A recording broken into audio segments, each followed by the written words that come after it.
the speaker. There we go.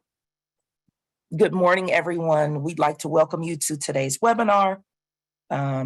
We thank you so much for joining us. My name is Shonda Harris, and I'm a business opportunity specialist with the Columbus SBA, Small Business Administration. And today you are joining us for our webinar, Selling to the State, I'm Registered, Now What? And so we are grateful that this is the end of a series that we have been featuring several different state agencies with the several state Ohio agencies. And so we're grateful as small businesses that you've had an opportunity to hear from several agencies to see how you can sell your goods or your services. So today we do have, we started off with the Department of Administrative Services, and we thought what a great way to kind of wrap up and tie up having our presenter kind of come back and then just kind of give you some tips of some things that you can do now that you've heard from several state agencies, what you can do so that you can get more engaged and get set up as a vendor to sell to them.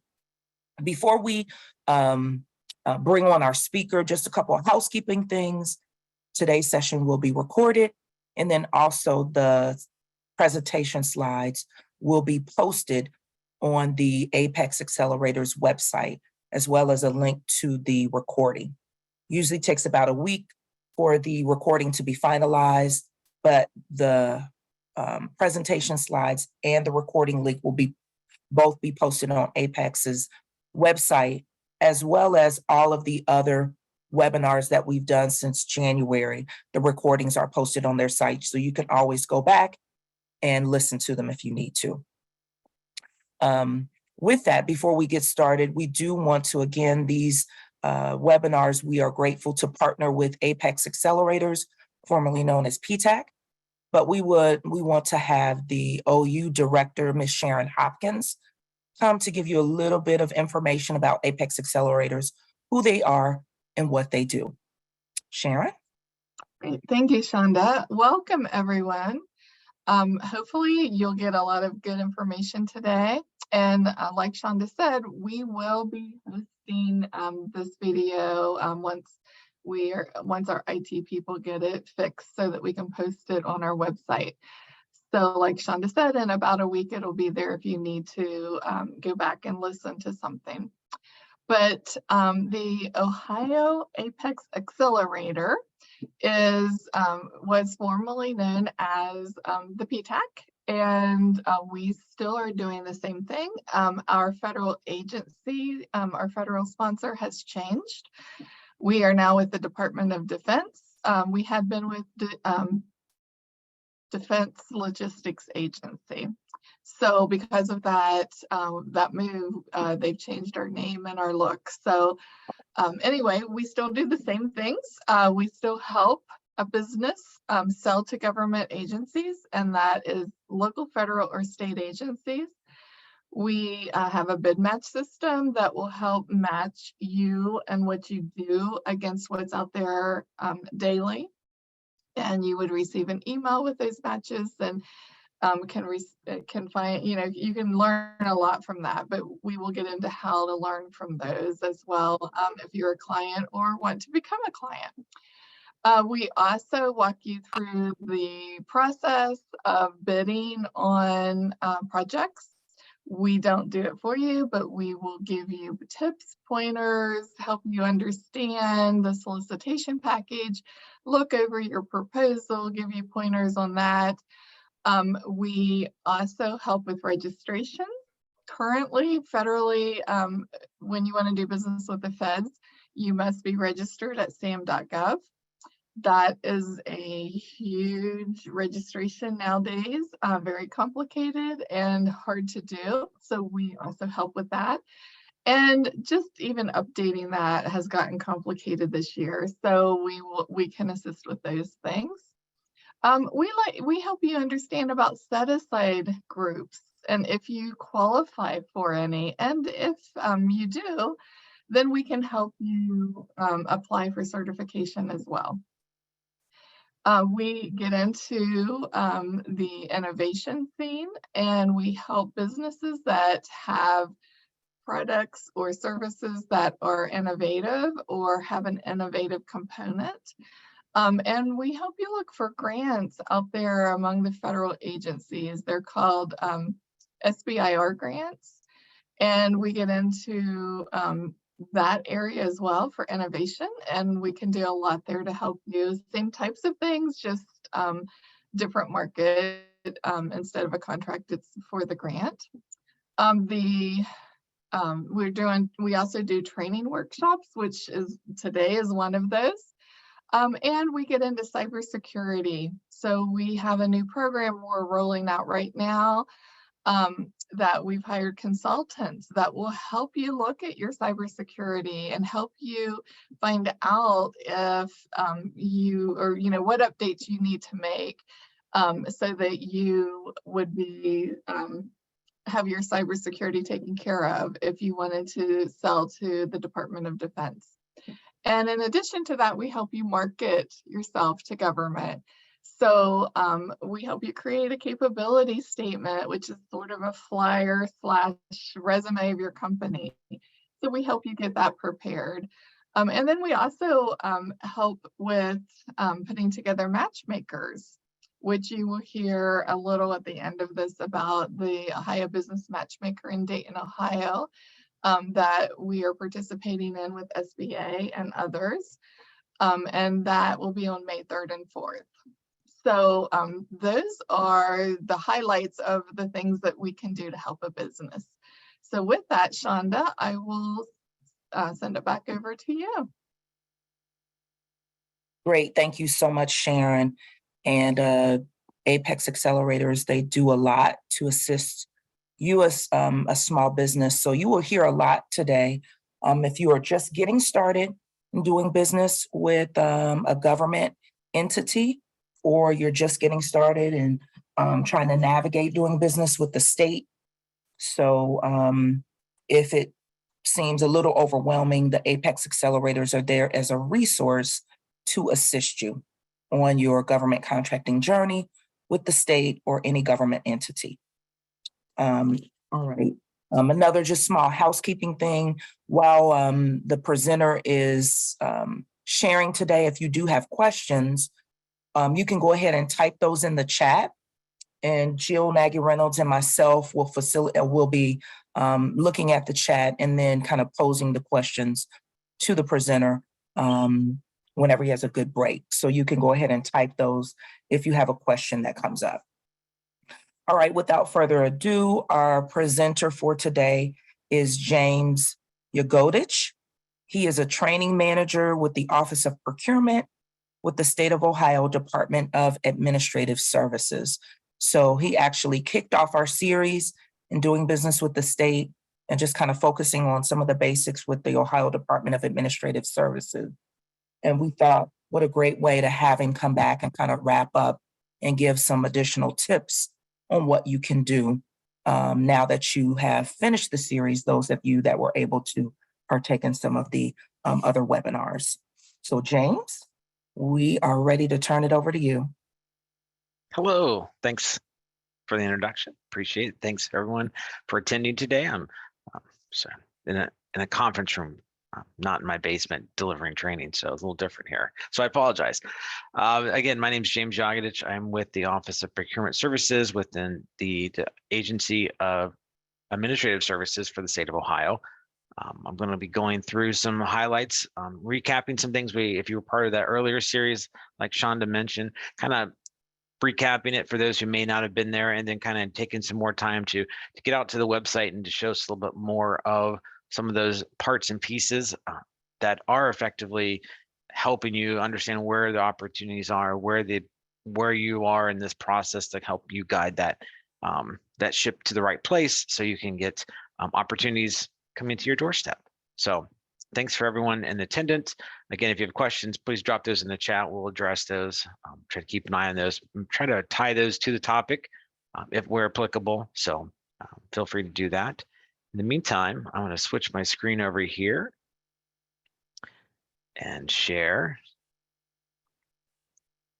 the presentation for today. All right. Again, I'm with the state of Ohio Department of Administrative Services.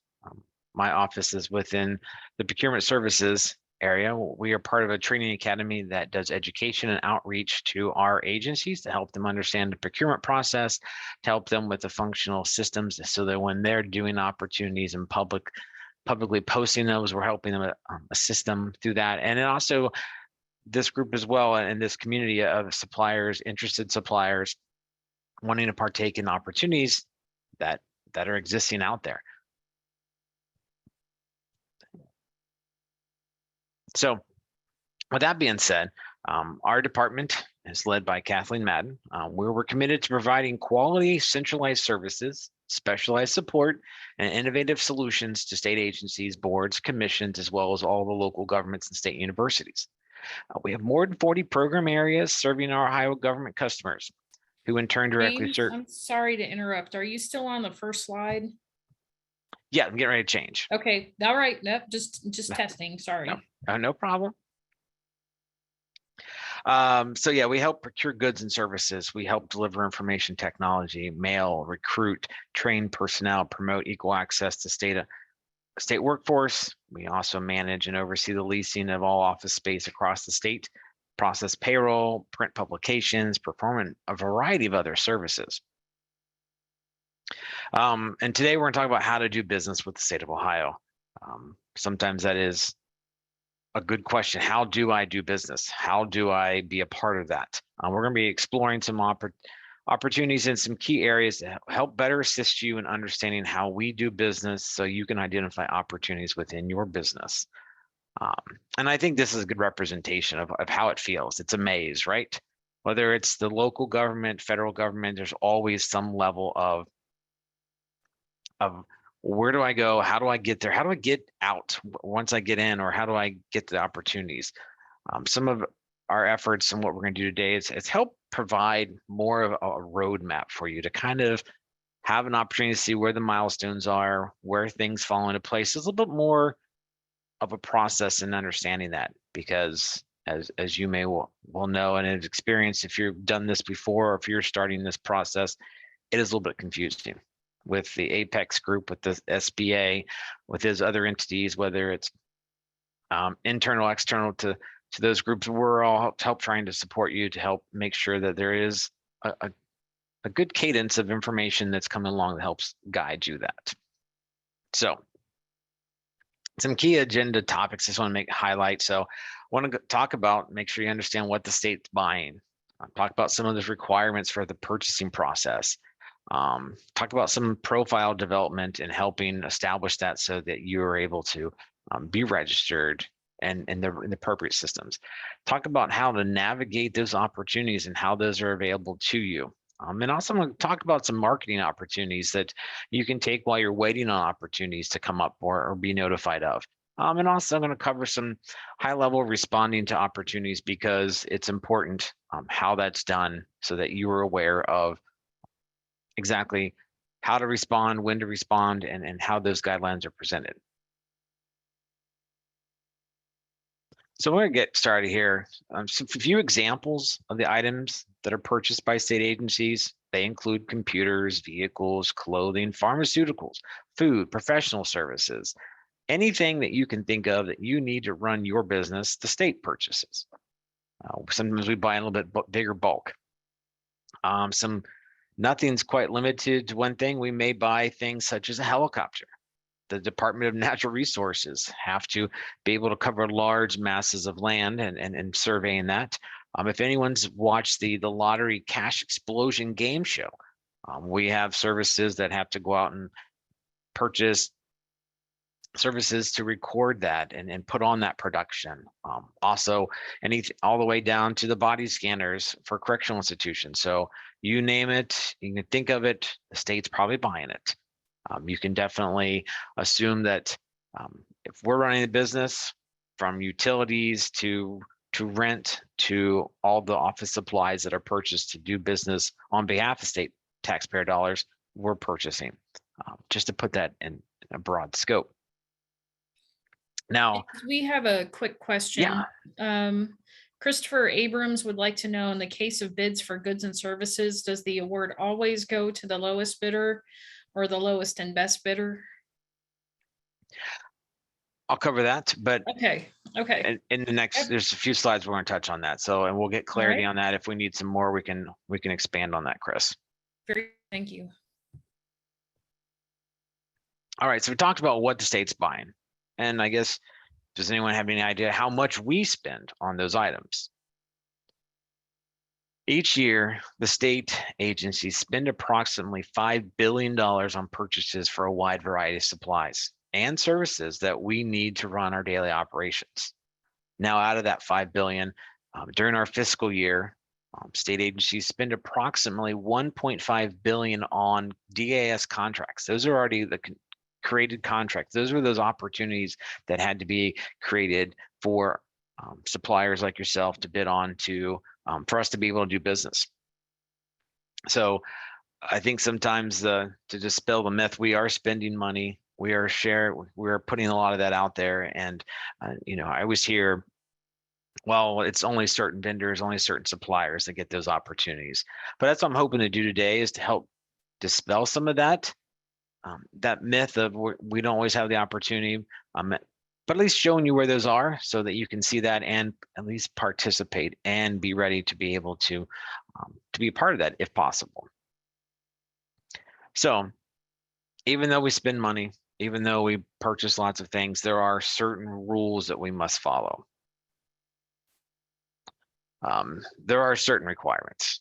I think this image is a good explanation of hurdles that we have to go through.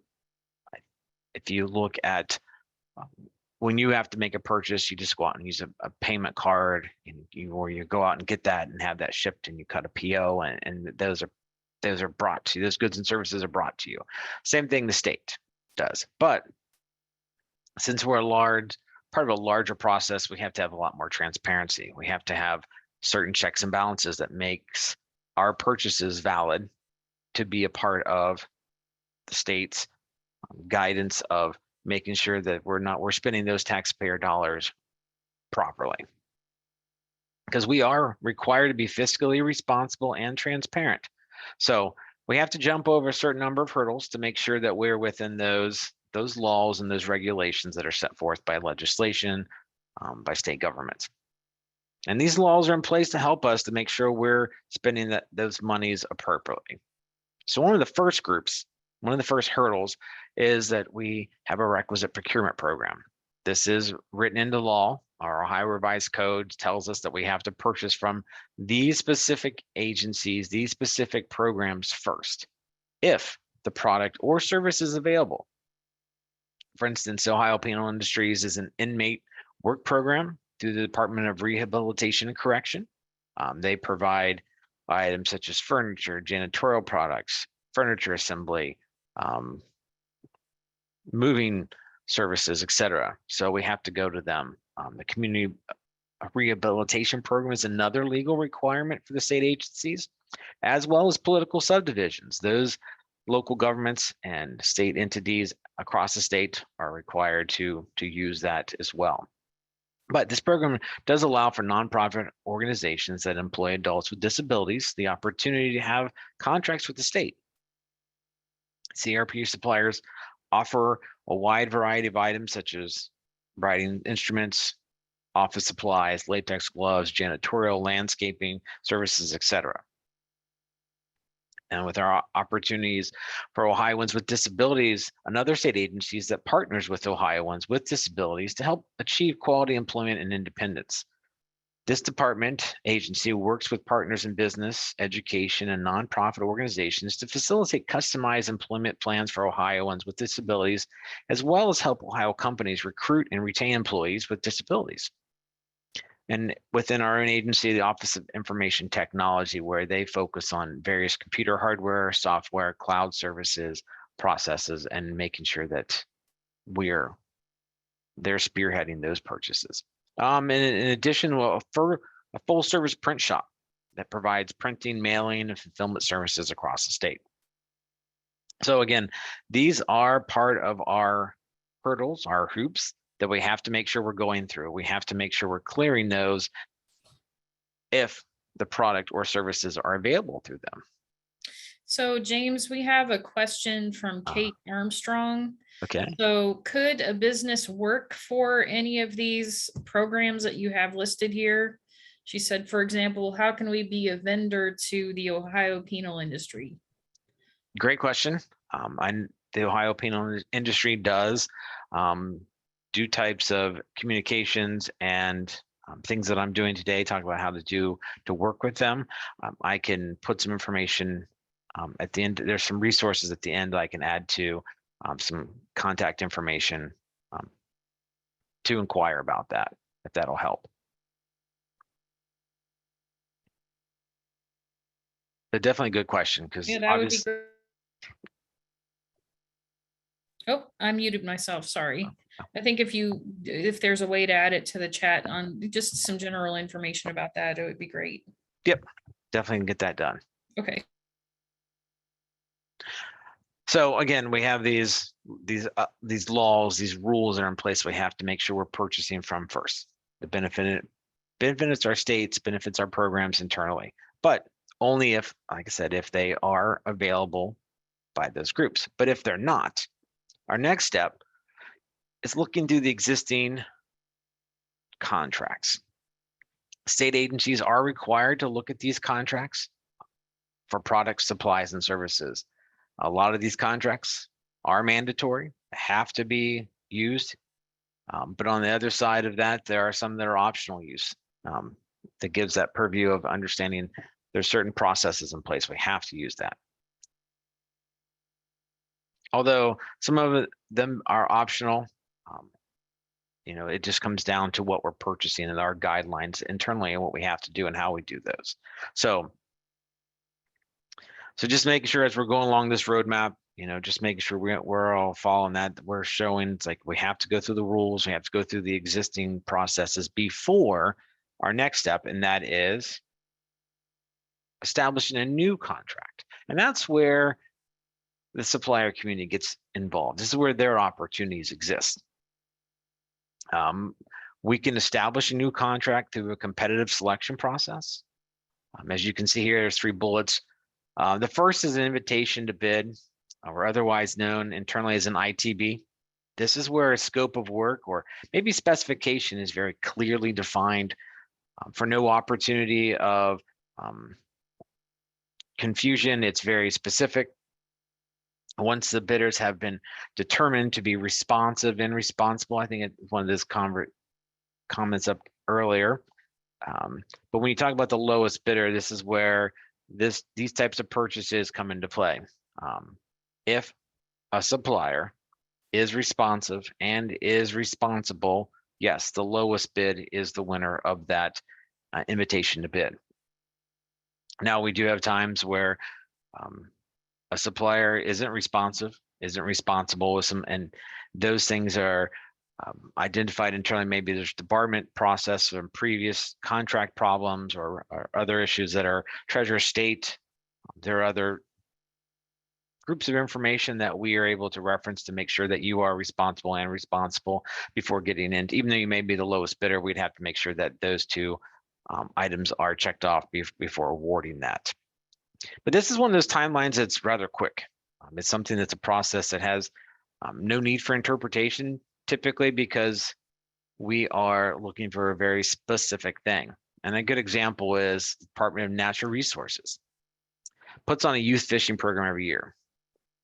Every year they need about 5,000 fishing poles. They're pretty specific on the fishing poles they need. They must be a certain brand. They must be a certain design, cast and reel, for instance. They must be of a certain length to accommodate all ages. They have to, the color is not a requirement, they very specific, but they must have 5,000 of those. So it helps narrow down specifically what it is, specifically what it needs to be, and less room for variables that come along with that. Now, one of the other ones that are our main types of competitive selection is our request for proposal, otherwise known as an RFP. Now, this is where a scope of work is not clearly defined because an agency is looking for the best solution within a certain set of parameters. Now, once all the offers have been determined to be responsive and responsible, there's an evaluation process that will review all the items of that actual offer from a technical perspective to a financial perspective. There will be a scoring process based upon the best solution. And this is always done prior to pricing because we want to make sure that the solution best fits the state and not worry about the price, making sure that we're getting the right thing we need, and then we can determine scoring for pricing. James, we have a question about responsible and responsive. Are there guidelines that businesses can access to get a definition of what the state says a responsible bidder is? That's a good question. I internally, we go through a process, again, checking certain websites, the Treasurer of State, Secretary of State. We're making sure that those people are, not on any types of lists. We check department list across multiple agencies if they've done business with them. Just making sure that they're in good standing to make sure that we're doing our due diligence within that process. But that's more on our side. But I can definitely, might have to circle back on that one because that's a good question. If there are any guidelines specifically for bidders, suppliers in that world, but typically having a good business plan, doing, not defaulting on previous contracts and being in default with the Treasurer of State or Secretary of State, for instance, those things we're checking those things, but I can definitely get some feedback to the group on that if I can get some time on that. James, this is Shonda. Does that also have to do with responsive, making sure that, like, if you ask questions or if you ask the proposal to be in a certain format that you want it on to be double spaced, you want to use a certain, font size, that they're following the instructions that were outlined in the bid, and that the small businesses are responsive and they're responding to whatever is being asked of them, and making sure that everything that was asked, that they are providing that, or they're responding or answering those questions. Is that a part of that? I know at the federal level, that terminology is also used, but is that also true at the state level? I would say yes, those things, yes. If we're asking for questions and if we're providing, we ask you to provide 7 pieces. We could talk about that in a response later on this during the presentation, like things you have to respond with. If you're not including all the content, you're not including all the paperwork or documentation requested per that that bid, obviously you're not responsive to that. If you are required to be an on-site visit, for instance, there's an actual bid for, let's say, dredging of a canal at Buckeye Lake. If you're looking at that, they have on-site visits, so they're very clear about expectation, demonstrations, and stuff like that. So if you don't attend to those, yes, that can be part of that responsible type of action as well. It sounds like it's very similar to the federals. A good question. But as here talking about request for proposal, again, the specifications are not clearly defined, and we're looking for the best value. And I think sometimes the best way to say that is when the state's looking for a software system to handle a current accounting system is outdated. It's run its course, it needs to be replaced, it needs to be upgraded. And sometimes the cost can vary from something new, QuickBooks, to some large implementation that handles all of the financials and the accounting system across the state. So sometimes we have to take into consideration what's the best value based upon what we're needing, what can grow with us, to be able to determine that. One of the things we've done in the past, but it's really commodity sensitive, is a reverse auction.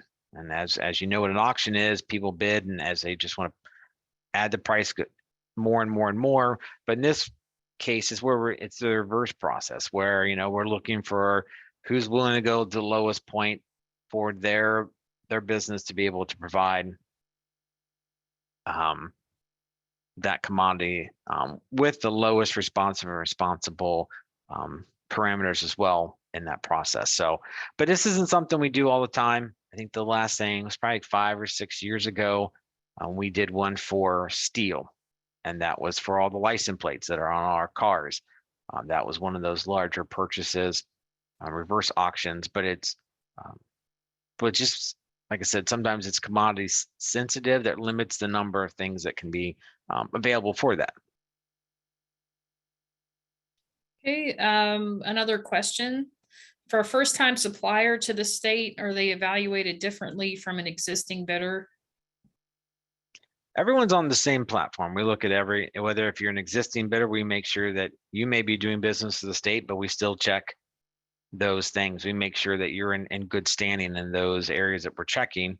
We're checking a debarment list. We're doing these things on our side, whether you're an existing or you're someone new.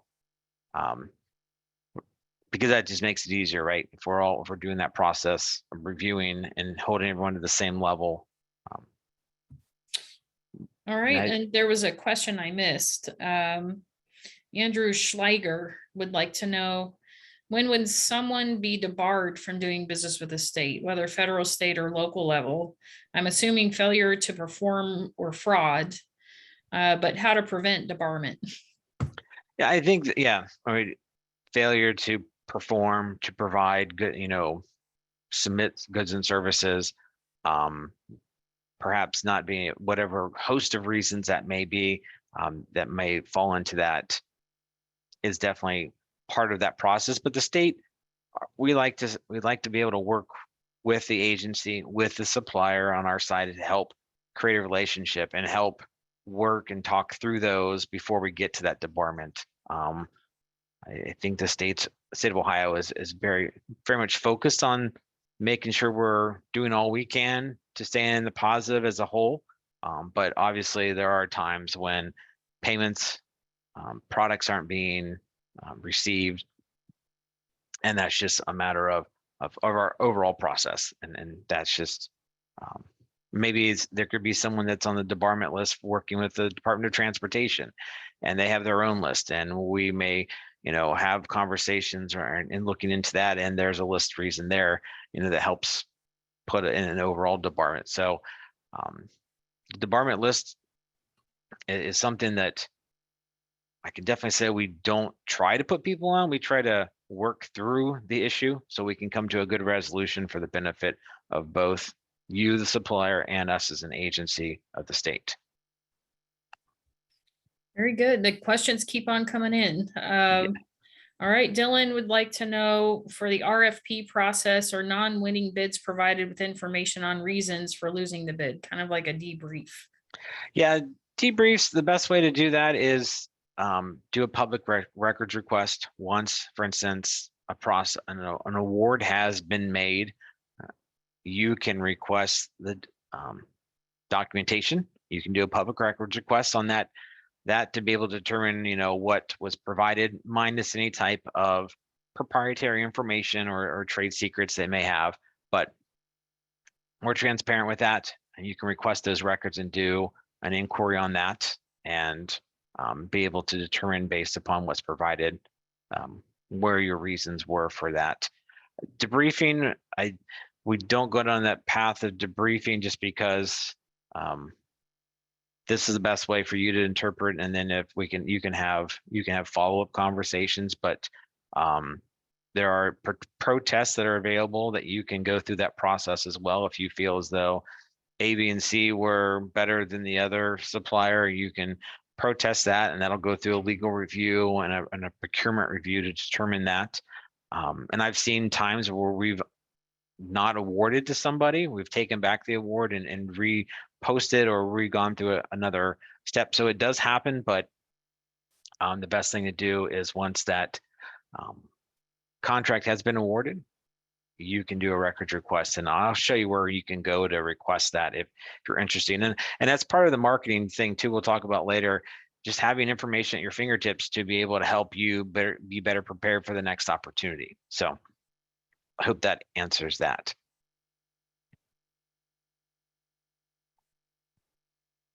Thank you. I don't see any further questions right now. Excellent. So again, these processes of competitive selection are required to make sure that we're getting the best bang for our dollar here of your money, of our money as state taxpayers. So making sure we're going through this process to ensure that. Now, if there aren't abilities to create a new contract, there are other negotiated contracts that, depending upon the service or the commodity, and I'm going to say commodity, those would be like those goods, whether it's office supplies or parts and pieces, labor. The DAS may choose to negotiate a contract via state term schedule, or maybe even a master maintenance agreement for those physical master elevator services in that regard. Now, these prices are negotiated and may be based upon some of the General Service Administration, the GSA's federal schedule pricing, very similarly situated, very favored customer pricing, but these contracts are not competitively bid. So what that means is that each agency, as you can see there in the top slide, top bullet, has to have a 3-quote minimum. So even if you are on an STS, the agency has to get 3 quotes from the suppliers that are on that. And they have to, whether you're on there, and let's just, and for this example, say this widget that we're looking for the state, we reach out to 10 different suppliers just to make sure we're getting a larger net casted. There's no guarantee by being on an STS that you automatically get that bid. What you have to do is compete against the other suppliers on the STS. So if that widget you feel is $1, it makes sense for you and your business, and you bid that. Another business does $1.03, another business does 87 cents. Those prices, again, that's the competitive side, and then the agency can obviously make those decisions to purchase based upon those prices and that information within the contract of their need. But again, they must obtain at least 3 quotes. If they cannot obtain those, they can go through a few extra steps, a few extra hurdles that are required to validate that they're not having any other acceptable responses. But the agencies take on that process to make sure that they're doing that to ensure transparency and not just picking just someone on the STS program and having that benefit there. Now, some additional information regarding the STS purchasing process is out on our procurement website and underneath our help and reference tab, and I'll point out some of those areas here in a bit. Now, again, the MMA contracts are those master maintenance agreements for hardware, services, elevator, etc. Our master license agreements, a lot of that's for the software licensing the state uses. So those are negotiated, but they are competitively bid as well. So they have to go through that process of making sure that we're using contracts that have competitive bidding associated with them to ensure the best pricing for the state. Now, we'll talk about like STS. I know a lot of people say, I want to be on STS, and I think making sure everyone's aware of that being on an STS still doesn't guarantee contract spend. You have to win that quote by making sure you're beating out any of the other suppliers who are participating. We'll talk about some more opportunities within the STS, within the agencies later on in the marketing section.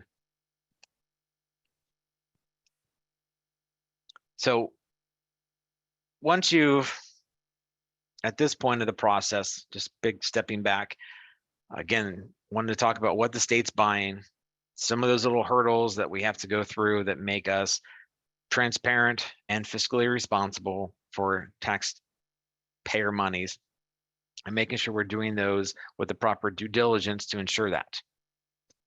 Now we're making that roadmap. Now the next part is kind of what this comes into the, establishing and managing a profile to do business with the state of Ohio. There's lots of steps. There's lots of information that are going to be a part of that. But what I'm going to talk about today is procurement services. Procurement services is what I'm a part of, but also within the DAS, the office on our website, procureohio.gov, as you can see down here in the bottom of the screen.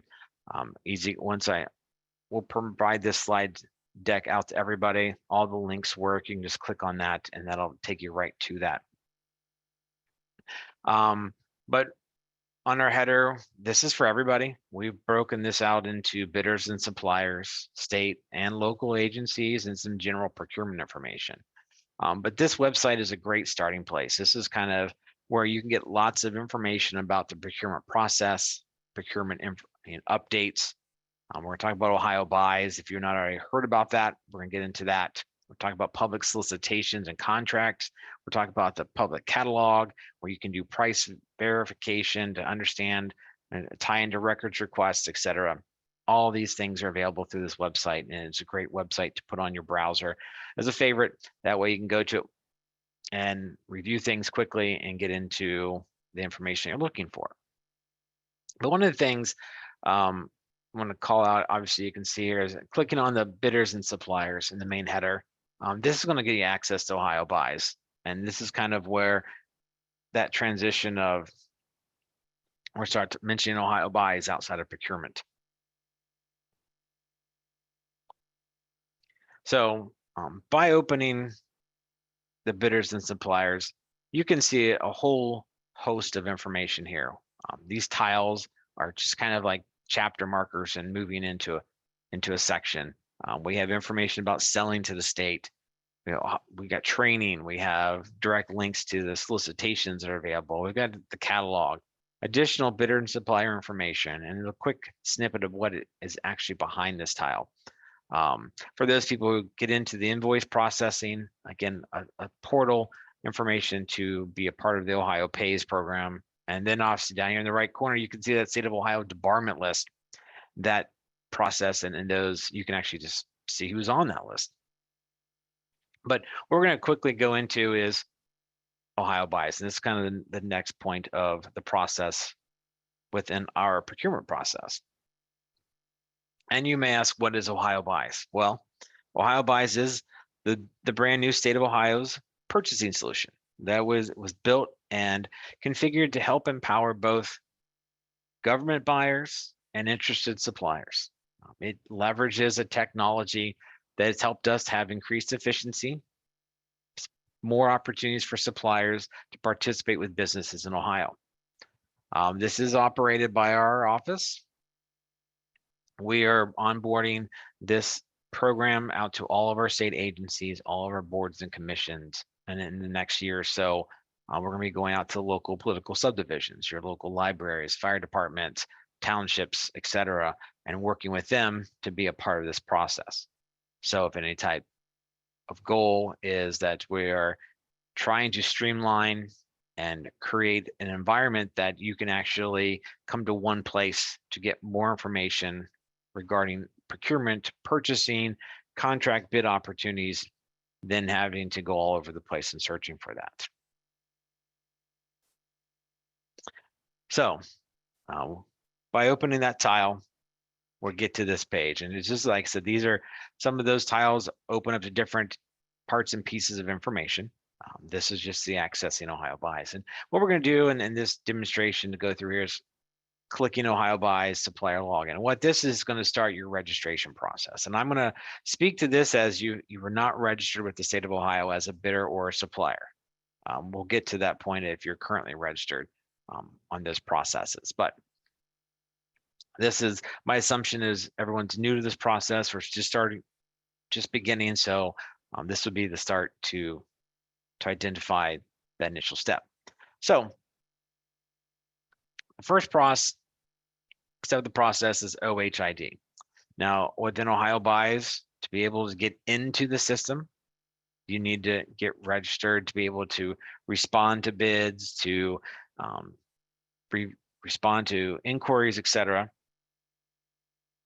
But this is just that top page, if you see that, accessing it from an actual login perspective. But I will call out here in the lower part of the screen that these tabs, these links, do not require any login. These are public links. These are just high level information parts that are available for anyone. So you can log in right now. You can go and look at public solicitations that are, and it's everything, whether it's MBE, if it's the set aside program, whether it's EDGE, whether it's women owned, veteran owned, denoted information, opportunities, they're all in this big bucket. And you can look at current public contracts that are out there. And again, the public records link here is one of the places where you can click on that link, and I'll show you this later in an additional location within procurement site as well to do that. And some of this information, whether it's public contracts, you can see what's available to help with marketing. You can look at the current catalog of items that are available and the pricing to help you potentially leverage a better opportunity in the future with your bids if you didn't make it this past time. So, but we're going to be focusing on just the login in process and looking at it from a fresh login.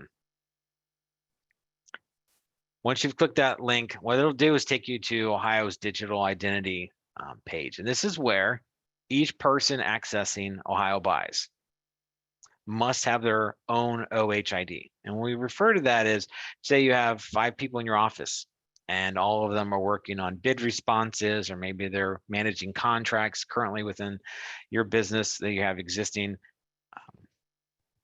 items out there, where in the future, when you do have those, each person that'll be navigating through OhioBuys will need to have an OHID. Hey, James, there's a question. Is yeah. that would from Bridget Crotty? Is there a place to see if we're already registered with turnover and small company? Not sure. So would it be through that Ohio ID? Yeah, that's one step. You can tell if well, there's 2 steps, because this is an individual.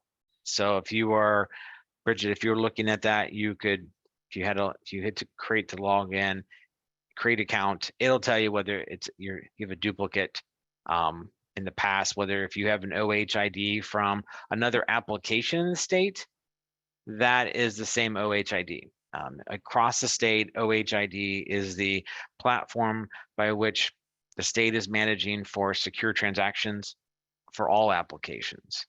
So we can definitely provide you with the information on how to test that registration if you are already registered, whether as a bidder and or if your supplier registration is in there. But I get it with turnover and small company. There's a lot of things that are going on. It's just part of the larger the chaos that we're trying to with these sessions, and working with the SBA and the Apex groups, trying to help piece all that together so that when you guys are interested in doing business, we can have a clear path to that. My training team as well is working on additional training materials and resources, additional webinars that'll help provide a better guidance. So when you're new, we can help provide that step-by-step so you can be successful in the registration process and understanding the next step.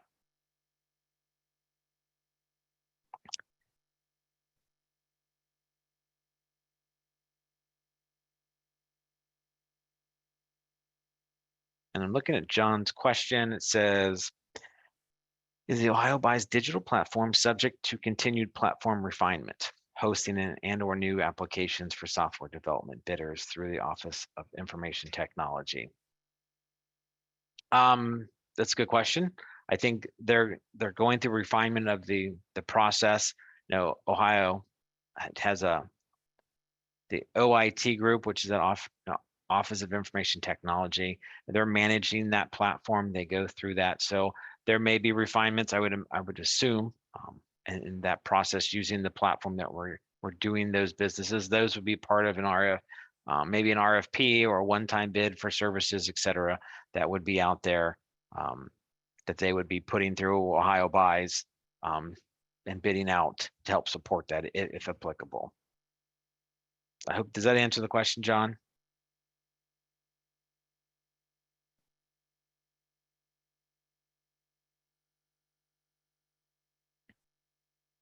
Don Zurich? Okay. Well, maybe so. If not, he'll type Yeah, in. definitely. But the next one, if someone personally has Tara, she personally has Ohio ID, does she need to have one for her business as well? What you'll do in that, Tara, is that you will have your own OHID, and then you will link that to your supplier information, your business. And we'll talk about that, those steps. Because what we're going to cover today is just kind of that entry level part. We do have I'm going to talk about a webinar that's coming up. In addition, kind of once you have a chance to digest today's information and then look at the next step, being able to, we have training documentation, and again, we have another webinar on the 17th that my team's presenting that anyone can sign up for, that really takes it every step of the way through accessing the whole OhioBuys process, navigating. So that'd be a great resource as well. But yes, you will just have your own OHID, then you'll link that to your business. And maybe before we leave, you can post, if you have those other dates for those webinars, you can list those on the screen, James, and if there are any links to those. It's in today's presentation, the links to it and everything. Great. So I'll make sure, but yeah, we can definitely share that and make sure everyone has that. And it's about an hour and 15 minutes approximately, but we do a deep dive into those necessary component parts that are part of that registration initial navigation to really kind of step through that. So it'd be a great experience for everyone online if you're interested in getting that set up. And I wanted to get one last, I don't think she'll mention this, even though she responded, but Julie Mounts had a question, and I can maybe assist with this. But is OhioBuys registration similar to the federal SAM registration? And I would say we are completely independent. Yeah. If that's what that question is, but similar, yeah, yes. Because I would say I'm here in Columbus. Franklin County offices have their own registration process. I know ODOT has its own registration process. So there might be similar processes of registering, but they're all independent at this time. Yes, and I'll chime in and also answer to that. It is similar in that SAM is the System for Award Management. And at the beginning, when Sharon Hopkins gave her overview of Apex, SAM is like the federal vendor portal where all federal agents, federal vendors have to be registered. So if you're interested in doing business with a federal agency, you do have to register there. Also, there are several different websites that have been rolled into SAM. So if you're looking for opportunities, different federal agencies can post different opportunities in SAM. Things that are above $25,000 and above can be posted in there, but you do have to be registered in there as a vendor. And yes, the Apex accelerators can help with that registration. Okay, and I think that's it for the questions for now. Excellent. So yeah, again, this is just a process that each individual has to have, and then linking that to your business is a step within that process. And then kind of the next step of that, just like any other normal website, it goes through email verification. They want you to enter personal information, pick a username, create your password. We do have an account recovery set up, and you accept the terms and conditions. And once that is done, you'll get communicated with a one-time PIN that gets emailed to the email address provided in that. Then you'll be able to log in. And what happens next is you come back to this page, the OHID, the OhioBuys login page. And then once you click that, you'll be able to put in your credentials, your OHID number, and your your username or as a username, and then your password, whatever you set that up to be.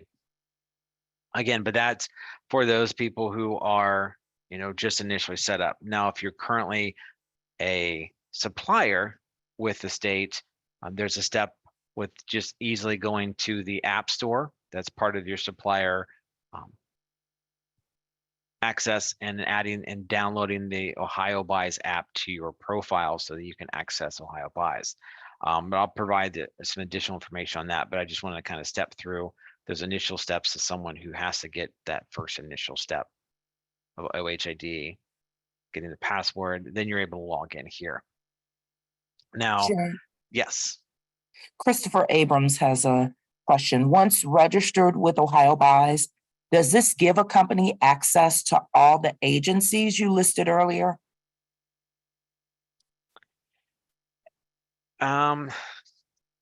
Look, reading the question here, I guess once you're registered, what thing is provided to you is the notification process. You're registered as a bidder. And some of these soft registration processes, we're looking at it, because if you need to be a full-blown supplier, there's a few extra steps with like the Treasurer of State, Secretary of State, working with the OBM offices to make sure you have your I-9 and all your other documents on file to be able to get to that status. But the OHID process, logging in through OhioBuys, is kind of like a soft registration, so keep that in mind. But the bids and opportunities would come from all of the agencies that are utilizing OhioBuys, and maybe that's answers the question. But those bids that are out there, whether if it's Department of Corrections or Department of Health, etc., all of those, you'll be part of that notification system once you establish your profile, which we're going to get into in these next few slides here. But again, it's just kind of the initial setup to be able to log in and actually have that registration process with OHID. And then the next step, kind of a high level, I want to talk about understanding and finding commodity codes.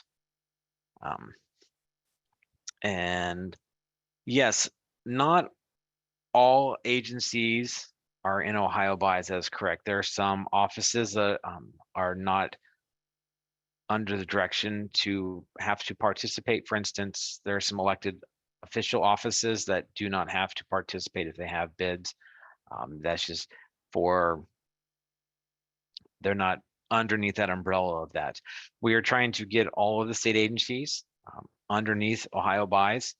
For instance, ODOT is our next large onboarding agency. We are working with them, and this is going to be kicked off about 2 weeks ago, and we are going to be onboarding them for the next year.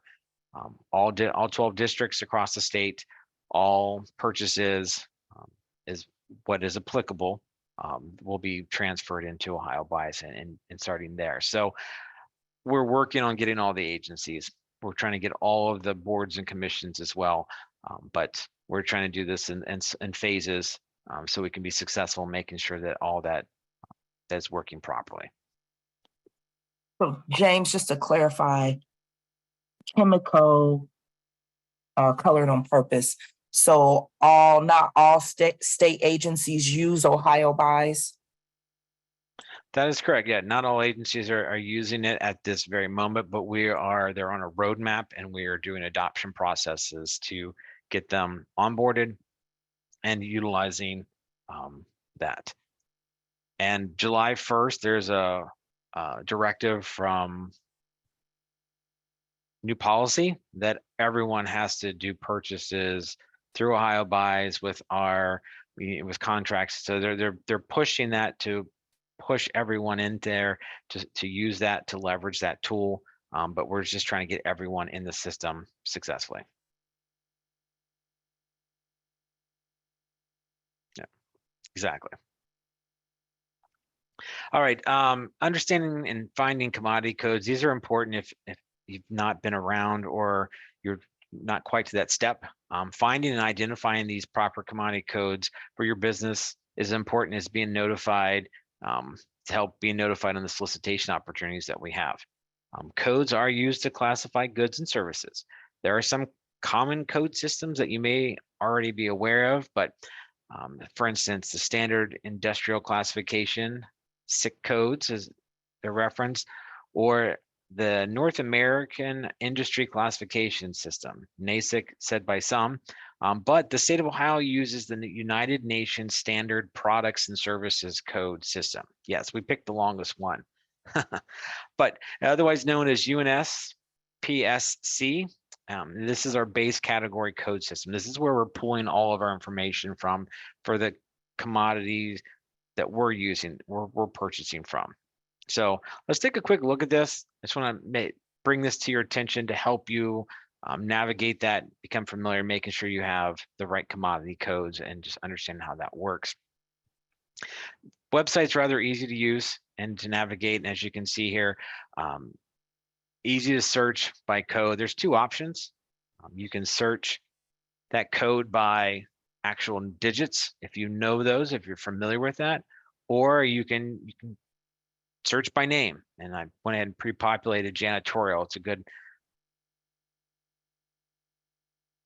this is what definitely, when you're coming in here and you've got a new business, you're going to make sure that you have, that you are searching the right commodities that your business is providing.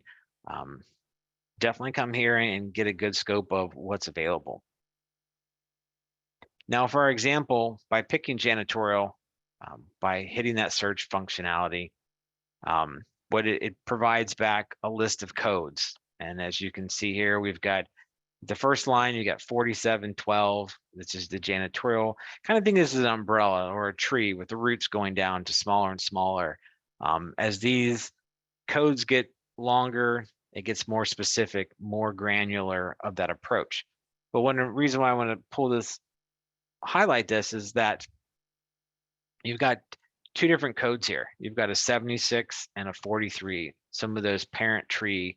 And it's important to make sure that you're aware of that, because when you're out there searching, you may, in OhioBuys, which we'll show here in just a second, we'll talk about that, because it's important to make sure that you're capturing all of the codes to make sure you're getting notified of opportunities. Because if you pick just 47 as the hierarchy, and maybe some agency finds a UNSPSC code of 76 and that's what they're promoting, there's a potential you could miss that opportunity and not be notified by not having the right commodity codes available to your profile. James, Yes. we do have a question. Stephen Rucker wants to know, just to clarify, if you have a personal Ohio ID already in a state program, it will not work in the Ohio procurement system unless it's linked to a company. If you have an OHID, you can access, you can get into and become a bidder, as it's referenced, that soft registration, that you can have that ability to get into the OhioBuys and create a a bidder account that gives you that opportunity. Once you become your supplier profile is built, you would link those two together. You would link your OHID to your company profile down the road. Does that make more sense? Because like I said, everyone has to have an OHID, and being able to access OhioBuys, that's the first step. You can create that soft registration that you're in there, you're able to respond to bids, you're able to be a part of it. But if you're awarded a contract, if you're awarded any type of direct purchase, then you would have to be a supplier in that next step. Okay. He's saying a company that has multiple codes, I assume would have all the codes listed in their profile. Yes, you would want to have as many codes as products that you're providing to make sure that you are covering. I believe in like a large net. You want to throw a large net out there and make sure you're capturing what you want. Now, certain businesses don't offer everything underneath the hierarchy tree, but they get notified within a certain window of that. As long as they have that first two digits, they're going to get notified, which helps them see opportunities. But there are some steps to help lessen some of those notifications within our training materials that help give this. But we want to make sure everyone's getting as much information to benefit the system, again, because that efficiency of OhioBuys is making sure that by registering, having you in the system, we can send you anything related to janitorial equipment, whether it's cleaning services or janitorial carts, accessories, supplies. We want to make sure that we are giving you the best ability to see that and be notified of that, so we can in turn create a more competitive environment for our taxpayer dollars. The state uses those first 4 digits. They don't, if you're looking at codes, and all the way down into the 8 digits. Most of our materials, when we notifier, are in the first 2 to the 4, depending upon that commodity. So it's important to pick that right hierarchy of codes so that you're getting those announcements.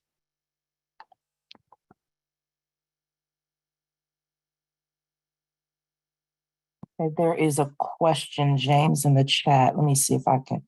Chemico has a personal Ohio ID and a business Ohio ID through the business gateway.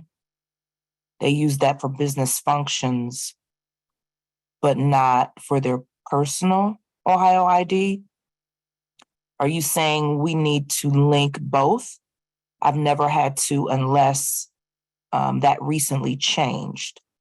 Could you clarify under the personal Ohio ID that they had to be created for BMV? I don't know. Chemical, if you're on here, you may want to, if you can unmute, unless, James, do you understand what they're asking? I believe so, yes. Okay. Yes. Sorry, I'm here. Go ahead. I'm here. Can you hear me?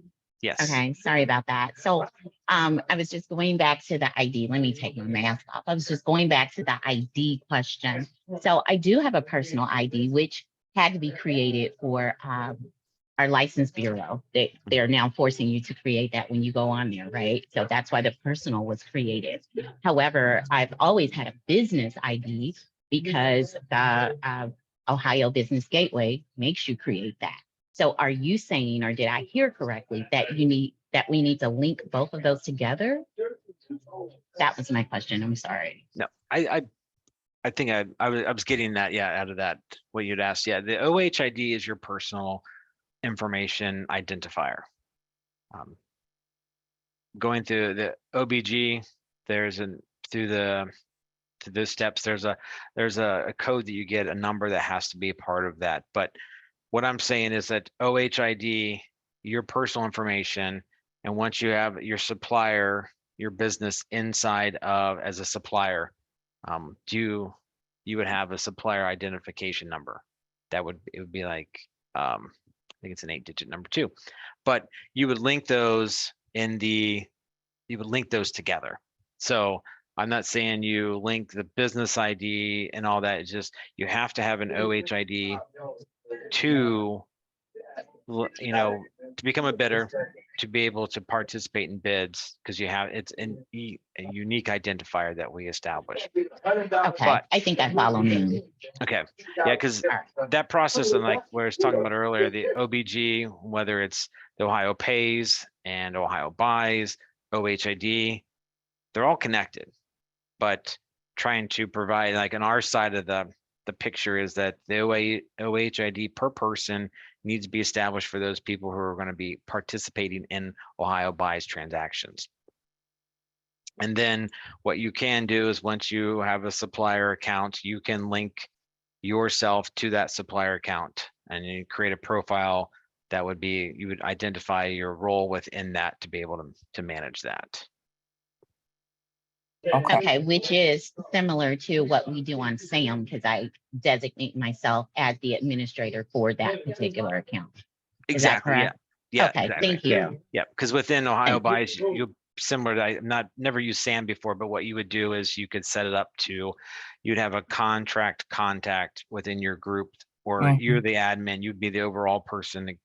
You can set up different people to be notified of things, to manage it from that level. Or if it's just you, you would be the admin by default, and you'd be getting that information. But yes, and I would say that our webinar and our training materials will help guide and give some better clarification to that, if that's not as helpful. So I'll touch on those after a bit here.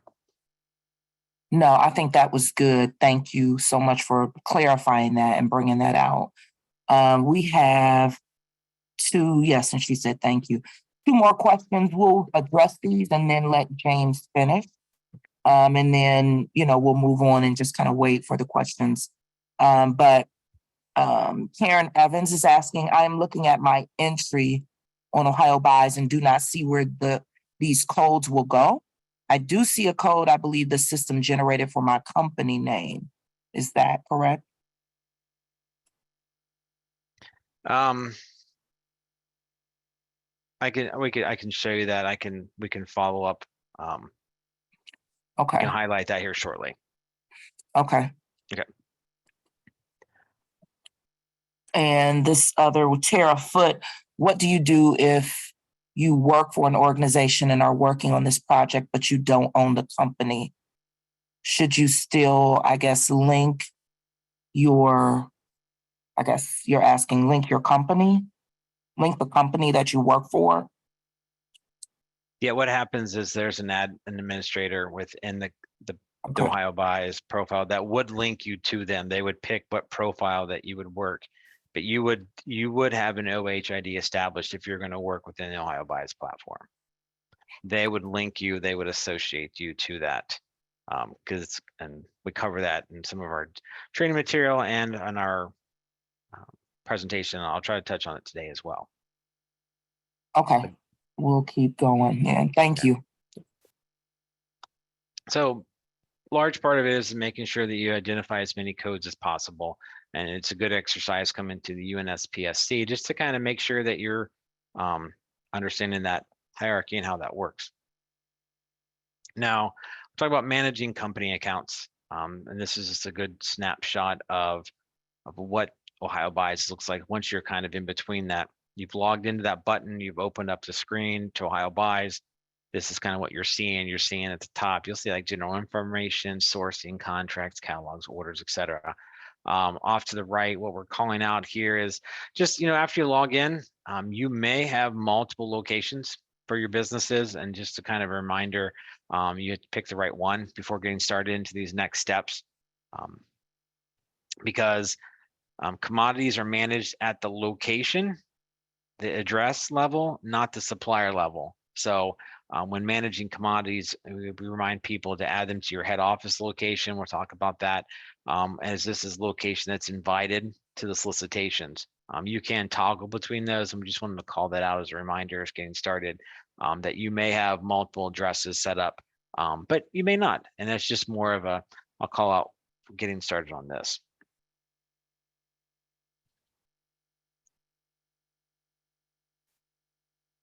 All right, just a big picture here. Just note that, again, another thing, contracts are managed at the location as well as the commodities. So when you're adding contacts, you have to start adding people to your head office location. And that's what we just talked about. Whether you're an admin or whether you're the person that needs a link to that, your admin will add you to the proper, as a contact to the business. And we get lots of help desk cases daily of people like Tara asking the question, I work for these people, but I have my own OHID, and we walk the admin through it. We also help you as the employee working for them to put those two parts and pieces together so that you can get associated to the right company, the right business within that. And real quick, kind of walk you through as we're talking about selecting commodities, as you're looking at your profile underneath general info, there's a company profile. When you actually click that, that's going to open up the sidebar menu on the left. What you'll be scrolling down to is looking for additional information on that menu. When you open that, opens up the window where it talks, the first thing is county served. Just as a heads up, county served, if you're just looking for only providing goods and services to one county or multiple counties specifically, for whatever reason, you could identify those. We do suggest that you leave that blank, and that does not limit you on responses for wherever that bid may be coming, that solicitation's coming from.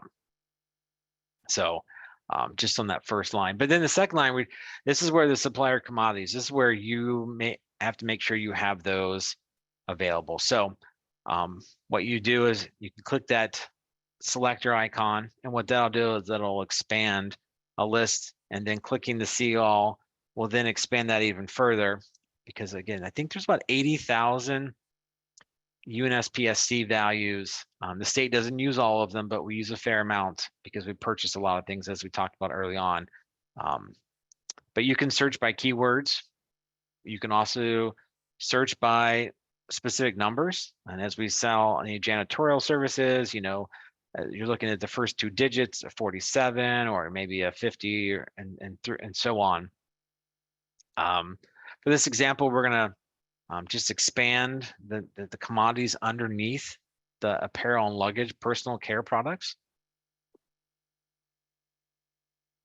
And what this does is it does expand. So talking about that, you know, what exactly do you want to be notified about? Do you want to be notified at the highest level? Maybe your business provides clothing, footwear, luggage, handbags, et cetera, or maybe you just do clothing, and that's where you want to be notified. You don't want to be notified about footwear, so you can you can select the checkbox, whatever feels specific to your business. Now, I will say as well as if you look at the little icon with the finger pointing up to the right of that check mark, you can expand that clothing. And maybe it's just say you do shirts, maybe you do very specific, maybe women's clothes or just children's clothes. You can be more specific about that. But I will say at the high level, you will be notified at a higher level just as a communication wise, just to make sure that you are getting all of the information provided. Now, like I said, we do have a few steps to help clean up that if you start to get too many notifications in your commodity and you want to narrow that down. But it's always good, again, to throw a larger net out there to cast and bring back a lot more versus trying to be very specific with what you're looking for, and you may miss something. So we want to encourage that. Now, finding opportunities. I think that's the big thing we're talking about. It's just what everyone wants to know, like, how do I do business with the state? Where do I find these? What is the next step? Well, just a quick recap. We know what the state's buying. We know how they have to go through the hoops to be able to, how they have to purchase. Now they're doing contracts. We know they're competitively bidded out. We have to make sure we're competing with those opportunities. If we get a negotiated contract or quote, such as an STS program request, we have to be able to be competitive to be able to get those. We've built our profile. We've added the proper commodity codes. We have the right information. Now, I'm being notified of communications. I've been given heads up on these things are coming, but how do I find opportunities maybe that I'm not getting notified on? Well, there are two ways for bidders and suppliers to view solicitations.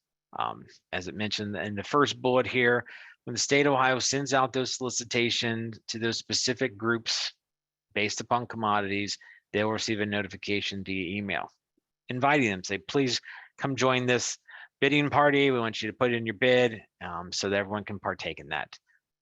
Other option is going to the page, the public solicitations page, as I showed you previously, where you just actually click on the solicitations and you can review any type of commodity type of solicitation that's out there, any type of award process that's in flight, or maybe it's an actual bid for MBEs or maybe edge programs that are out there. You can actually filter on those, and we're going to look at those here shortly. But making that choice, whether you get that communication, I want to show everyone Again, the welcome page to OhioBuys, down as you see right in the middle of the screen, that login. We're assuming that we're not logging in. It's just I'm looking, I'm perusing. I don't have to spend time typing in my OHID. I'm looking at this and I can say, oh, I'm interested in what other opportunities are out there that I may not be seeing or I'm interested in, or maybe it's an opportunity for our business to expand. Let me look. But as you can see, public solicitations, public catalog, which provides the overview of the current contracts that are available for agencies. You can see the details such as prices and dates of the expiration that that contract happens to expire on. Additional information that may be helpful for you in your business planning. Public records, again, that's where you can request details after an award has been done. And these 5 links are you do not need to be logged in. So by clicking that public solicitations, what happens is all solicitations that are listed come back in the results. If you're familiar with the previous process of procureohio.gov, we had a certain level of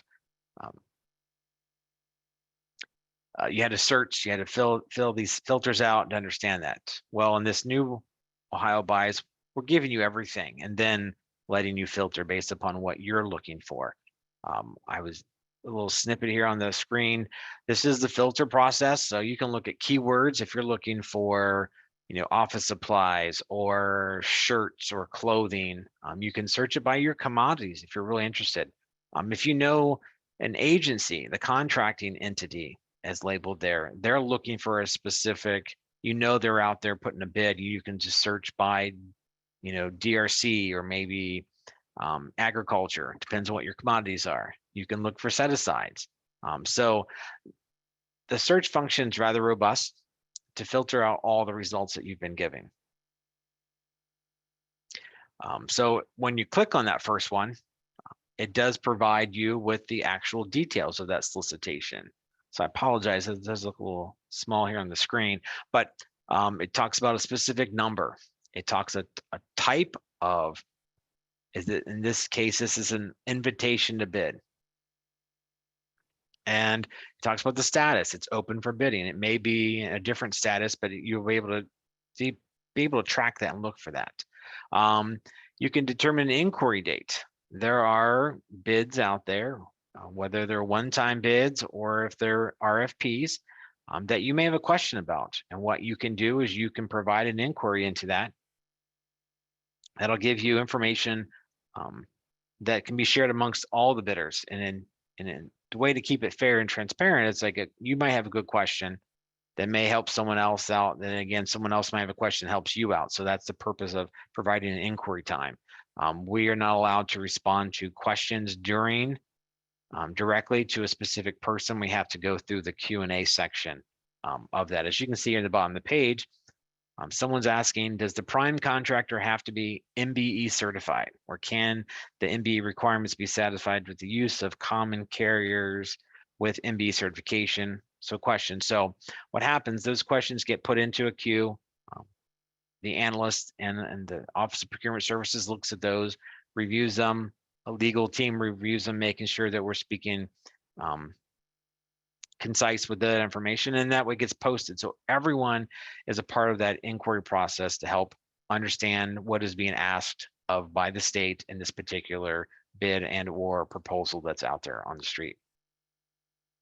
Additional documents are provided on the right-hand side. There may be the contract. That's what we're looking at. There may be additional requirements or forms that need to be filled out by you as a supplier, and that comes that going back to responsiveness. Making sure that you're reviewing all the documentation, making sure you're responding to that. And then we're going to talk about later is making sure you're attaching that, because even though you download it and fill it out, but if you don't attach it, really we can't spend time going after one specific supplier or multiple suppliers, just to make sure they're providing us with what we're asking to be provided. So keep that in mind, just due diligence on your behalf. So looking at that, sending inquiries again, you're viewing it, you've got questions about it now. You can compose new messages, you can type within that, you can look at history to reference older conversations. It really helps you understand what is being asked. And I think that's an important part of understanding.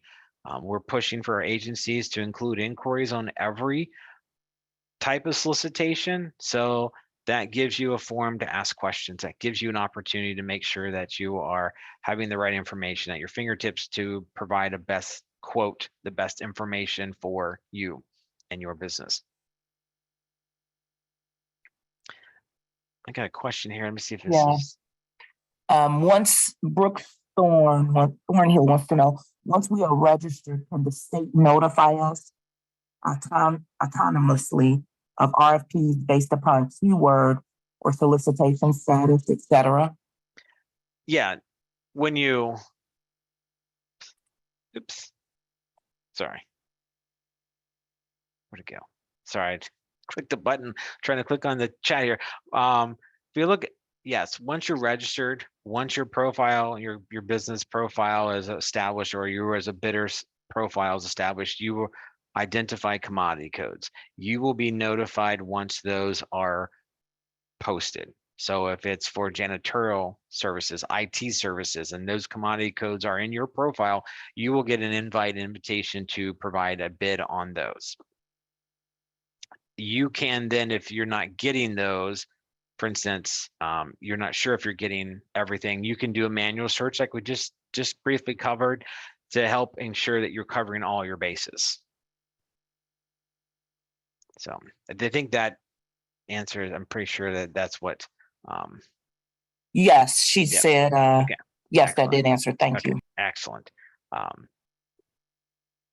So responding to a bid, once you've identified that and you've got that inquiry submitted and you've heard back like, oh yeah, we're looking for, cast and reel rods at 48 inches of length, and they have to be, that's our bid. You're able to submit your response. So what you do is you're able to accept the associated terms and conditions. You have the ability to provide your questionnaire and those item tabs, and that's just being able, if there's any questions you have to respond to, or the item tabs are where you put your price lines. Like I'm gonna, I forgot the name of the fishing rod, but there, the brand name and all the quantity and so forth, if it's specified, whether it's t-shirts, whether it's an RFP, and those parts as well, you'll be able to respond to that. If you can actually add additional contacts to access helping responding to the solicitation, and that's just more of like your team functionality that the tool is given to the users that within OhioBuys are able to have more people respond to that if you have that type of setup within your organization. You will see that confirmation flag in the corner of the screen stating that your bid has been submitted, that it's got an associated timestamp that lets you know that it's good to go, that you've submitted that. A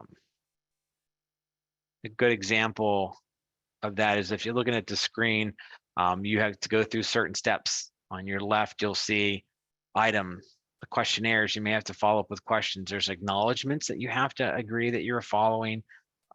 There could be additional inquiry questions, additional documents you may have to, as you can see here, it hasn't been submitted yet, but you're going through that process of checking off the boxes to make sure you have that information available, so that when you hit submit, that all that is there and be able to be reviewed once submitted.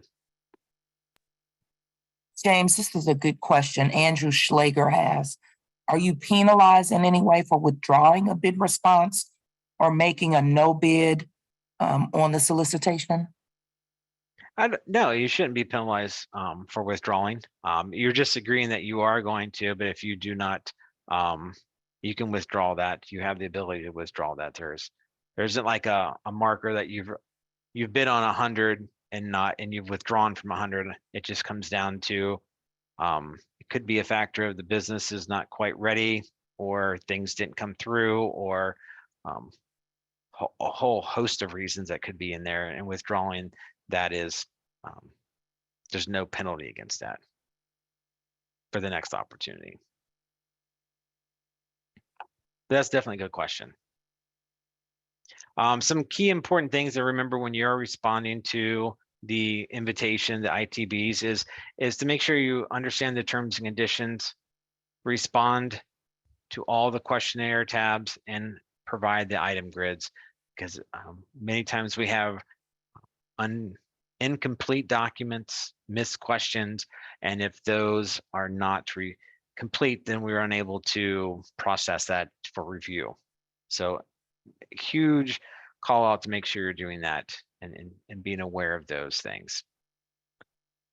Responding to it, again, MBE and veteran certified suppliers must be certified at the time of the bid opening. So you can't wait until the day after to seek MBE certification. You can't have paperwork that's going to be filed the following week, or we're waiting. You have to be certified at the time of bid for it to be a valid bid for those types of those set asides. And the bids posted in OhioBuys must be through the system. You cannot print them off on paper and bring them into our office anymore. All of that is gone electronic. So to increase the efficiency, to increase the flexibility of getting more bids in without having to travel and mess with that potential traffic jam, or I mean, we live in Ohio, right? Whether you go in 71 or 70, I think that's constantly under construction. But responses must be received prior to the end date and time to be considered for an award. So be mindful of those dates, and I'll highlight those here shortly, where the dates are, and making sure you're aware of that. Amending or withdrawing a response, like the question just asked a second ago. There's multiple responses. They'll just have to if you do multiple, you just have to individually withdraw each of the responses. But they just have to occur prior to the bid due date within that. So no penalty, just a reminder to get that cleared up before you get to that step. Now, bid openings, all of our bids that are received are open and verified on specific times, as noted on the solicitation. Our bids are certified by state auditor membership. They review those online. They make sure that all the bids are meeting the expectations, making sure the documents are there as a third party to make sure that we are not, we're being as transparent as possible with that. Now, I will note that be mindful, verify the end date of each solicitation when preparing your response. Each agency is using OhioBuys. We try to give guidelines and suggestions on making sure when that bid needs to be received by, such as the bid opening. All of the Office of Procurement Services solicitations have specific dates, 1 p.m., Mondays, Wednesdays, and Fridays. Department of Agriculture, Department of Public Safety, et cetera, those, they have varying end dates. So it's important to be mindful of that, because you may think that you see one solicitation at 5 p.m. on a Friday, but the next one below it might be midnight of the same day for a different agency. So just be mindful of those times, and I'll try to call those out here during the demo time. But then what happens, the bids are received, we do an evaluation process. There's no communication allowed during that time unless we're contacting you to ask an issue or a question on clarification based upon that. Now, once the award for an ITB has been determined that the bidder is responsive and responsible, it's awarded to the lowest bidder. And then that contract will be posted in OhioBuys once it is official, and a purchase order will be cut, and that will be sent out to the supplier to fulfill that purchase, that good or service that needs to be fulfilled. So remember, that's kind of that quick result, one-time bid. We need fishing poles. Here it is. Quick review. We determined this. Now we're awarding you, and the PO should be emailed to you, and you're able to fill that and then complete payment on our part, and then you're officially doing business with the state of Ohio. Now, again, I'll clarify, if you're not a current supplier, you will have to go through the process before the contract is officially awarded to you. It does not impact your award. It delays the time by which the good or services can be provided on that. And real quick question about, are the bid openings and awards open to the public? We do not do, we used to have that. You could come to the bid desk and watch the reviews and they would track all information, but that's where the public records request is now. You'd have to request that information for those awards and those bid openings. I think that answers the question, Christopher.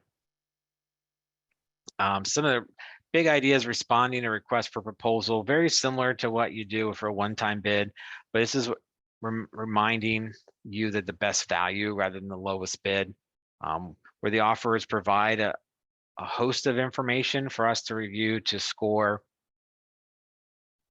Parts of that request may be a summary, an as is, and the to be, general instructions, deliverables, timelines, criteria we may have, rating definitions. We also provide those for that scoring, so that you are aware of that in the RFP process, the contract award process, what's going to be expected, maybe the number of contracts. But this is where the document reminder comes in. For components of a proposal, there may be multiple things that you have to turn in addition to just what the cost or what you're going to provide. You need to provide requirements. There may be terms and conditions you have to review. There may be education or experience. There may be interviews for individuals that are on that project to make sure they're skilled and properly educated to perform those tasks on behalf of the state through the contract. So it's rather important to make sure you're fulfilling all those steps and making sure you have that information. The proposals for the RFP is same process. They are open at verified times for OPS solicitations. We do have the auditor reviewing that process, making sure that everything is there on the online process. But again, verify the date of that solicitation to make sure you're not missing the window to submit that. All right, quick transition here. We're going to talk about marketing products and or services. I think that's an important thing to take away, that remember, you're waiting for opportunities, you've registered, you're just waiting for those invites. You've gone out to the procurement site, you've looked at other opportunities. There's nothing that your business or company is looking to expand or maybe get into, or partnership, whatever that may be. You're just kind of in that waiting period. A good reference is looking at this marketing, your products and or services. As I mentioned earlier, the political subdivisions across the state are partnerships within our group here at Office of Procurement Services. They're in your backyard. All 88 counties have political membership that are able to utilize state contracts, and you're able to reach out to them as well. I put the map link in here. It's here in the resource page as well. But it's important to know there's over almost 3,000 individual memberships that are out there across the state, across 88 counties. And that ranges from K through 12 schools, townships, counties, fire departments, local libraries, et cetera. So the list goes on and on. So if you live in Hamilton County or Jackson or Lorain or here in Columbus, you can research that. Something that this map does by going to that link, it lists all of the members that are in that county, and you can direct market to them for your goods and services. If you think that's a good fit, your product fits within the school, or maybe it fits in the firehouse, whatever that good or service may be, you can direct market to them regarding that.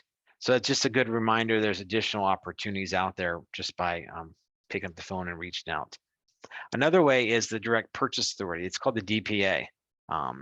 Any purchase that exceeds $25,000 must be submitted to the agency here that we work in, and through a request to purchase program. So they have to be purchasing from the right contract, the right supplier, et cetera. We make sure that there is an existing contract that supports their request. We help provide checks and balances. Agencies are able to use their own purchasing authority up to a certain dollar amount based upon their personal needs. So you have a certain widget that you believe would be a great tool for Department of Corrections, and you can directly market to them. And say, I've got this widget, I think this would be great, and obviously there's a sales pitch and that process, but up to a certain dollar amount, they don't have to go through as many hoops. They can purchase directly through that. But you're asking, how do I get a hold of them? Well, on our website, we do have a list of all the agency procurement officers listed, whether it's the board, the accountancy board, as you can see here, Department of Agriculture, all the way down. There's 68 entries here that are listed that'll provide you a contact, the agency procurement officer, or even the CFO, the chief financial officer of that agency. They're the ones you can reach out to directly and inquire if they're interested in your goods and or services to directly market to them. And then that, based upon that, they can look into a direct purchase authority, a DPA purchase, or they can provide, we talked about STSs earlier. What you could do is, if they're interested in, adding you to a group and you really, they can go to bat for you. They can put in a request to purchase and goes through our office, and our office would determine whether or not they would allow your company be added to the STS program in that particular commodity, or they wouldn't, or it might even turn into a different type of solicitation moving forward. Maybe it's a new contract, maybe it's a larger request from our office for all state agencies to be able to participate in. So it can really move things forward for you and those additional opportunities that you may be looking for.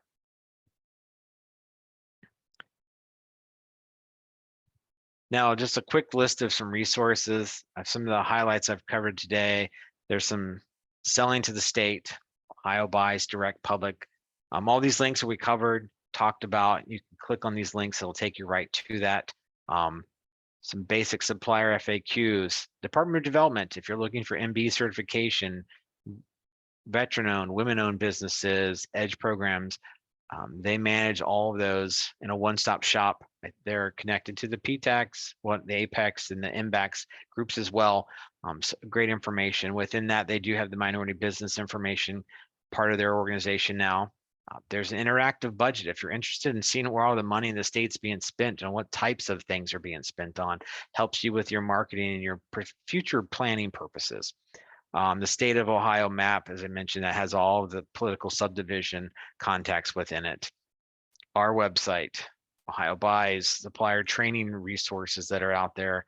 The OhioPays portal, if you're already a supplier and you're getting that set up and you need to update that, there's some additional links. Department of Transportation, as I mentioned earlier, has their own site, their own process, but in the future we'll be blending that together for a successful OhioBuys edition. State printing and mail services as well. That is something that they do a lot of bids for printing. If your business is into that commodity, they do a lot of outsourcing because they just can't keep up with all the requests in. And then Ohio Facilities Construction Commission is a standalone as well. They do all of your K through 12 public building builds over a certain dollar threshold. So again, there's more information out there that you can research and be more knowledgeable of. Now, I will say the OhioBuys webinar, supplier webinars I've talked about, 17th, I do apologize. I thought it was the 17th, but it is the 24th. We do have a conversation about access and solicitation to OhioBuys. You can easily download. You can click. I apologize for. But the link can be downloadable. It's just a Teams invite. The way we have it set up, you can just click and be an audience member, participate in live Q&A. going through that. If you are currently involved in getting interested in OhioBuys, I strongly encourage the March 24th, the 10 a.m. to 11:15 webinar. Now, if you're currently partnering with a state agency that has a contract that's a revenue share, you may be aware of that. You should, but if you're interested in some tasks about that, that as well can be something you can attend that would provide value. And the link is down here to the actual page that has all of the updated topics and times that are there. As well as if you look at, if you have any questions, if your bidder process or if your supplier issues, you can, if you have additional questions, please reach out to our support team through this email address, or you can contact the number and you can talk to a live agent and they will be able to help gather information and help troubleshoot that. My team is part of that group. We manage probably in the upwards of 200 to 300 cases a month of questions and agency issues and supplier issues. So it's a great resource, as well as the training guides that I have here in the links, the OhioBuys bidder and supplier training. It's a learner guide that walks you through every aspect of what we talked about today in greater detail. And then in addition to that, creating an OHID as well. I wanted to use the last few minutes here to kind of jump out and highlight a few things, if that's possible. Yes, you're fine. Go ahead. Okay.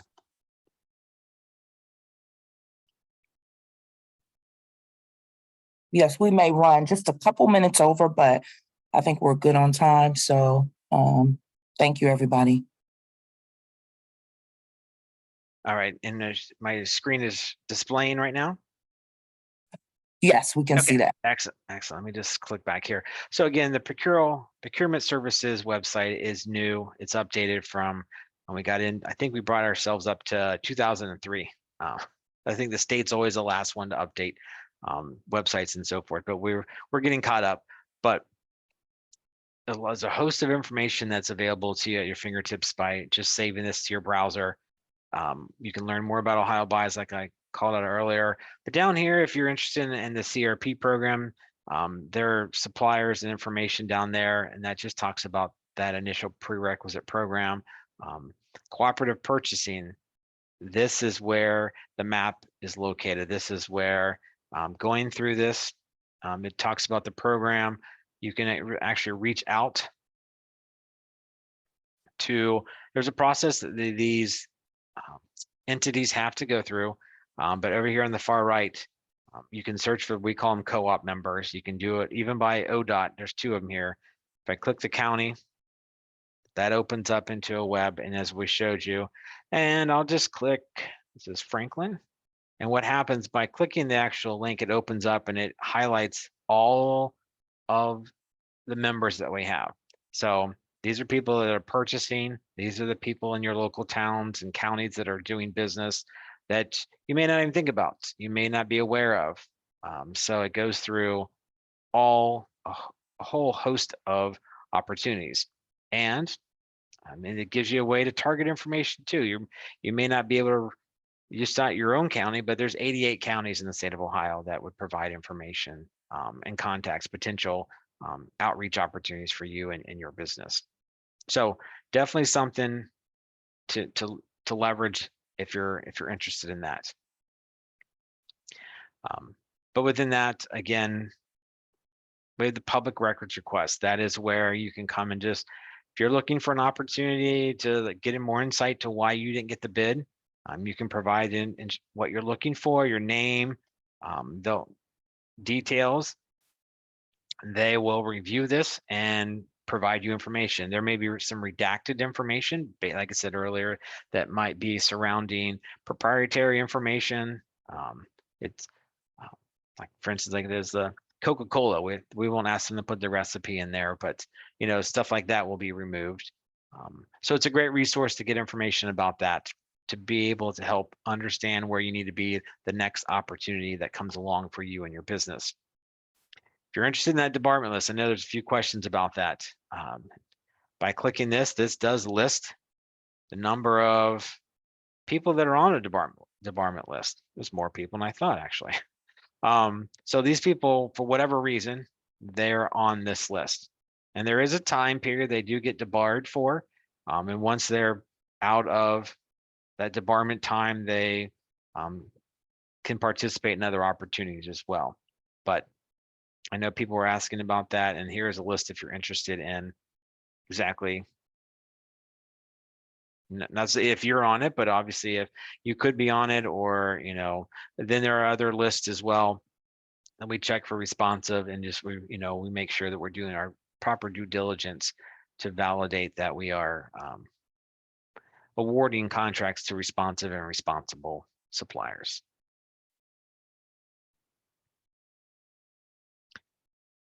But back to the top here, anytime you come to this page, my suggestion is to get comfortable with the bidders and suppliers link. And what that does is that provides you all these tiles. You've got selling to the state, which I know we talked about the OBG. Now there's certifications you may be interested in. These are direct links to Department of Development. Again, basic information. All I do is expand the carrot. We've got some training information, some extra videos that kind of go along with that to help you be more informed on that. Affirmative action, disclosure forms, etc. All these are additional information that comes along with being a bidder and a supplier. And we do have a vendor supplier handbook. I know right now we're currently going through revision to make sure that's more effective for that. But again, that is as a tool to use for you. And we talked about how to access OhioBuys, but OhioBuys training, just to highlight this, we do have the webinars that I talked about. We have actual videos. We have learner guides and job aids. When you click the tile, I can show you a real quick, an expansive list of information. I suggest, when you get a chance, if you'd like to, review the bidder and supplier learner guide. And there's a learner guide that walks through all the steps of viewing and responding to those solicitations. And there are some one-off job aids that may be applicable to you in your situation. So it can be done by keyword search. We just put in responding. I could spell better. I don't know. And it quickly starts breaking down like, oh, I need to review that. I need to respond to a quick quote solicitation, a style of solicitation that we're promoting as well. So you have a lot of great resources at your fingertips to leverage. These links, these guides are constantly updated. So one highlight I like to call out is like if you're the type of person who likes to save something, and you can easily download it or print it, be mindful of the publish date. As you can see here, January 2023 is the last time we had any update.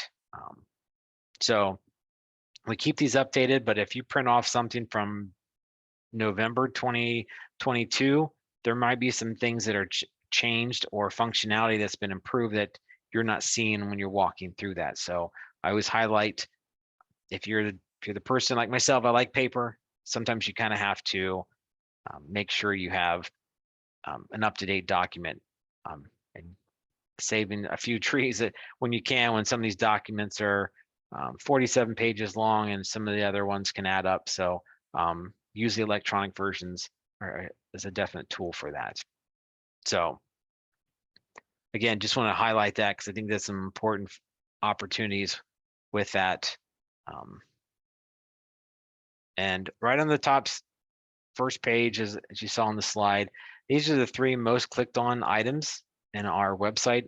We try to move those around if they are applicable, but you can easily click on public solicitations and contracts, and kind of does a highlight of it, breaks it down for OFCC, ODOT, etc. Some additional information. I won't click through those, I'll let you look through those. But if you look at launching public solicitations, that landing page we looked at, this is where everything's at. This is where everything is returned for you to look at.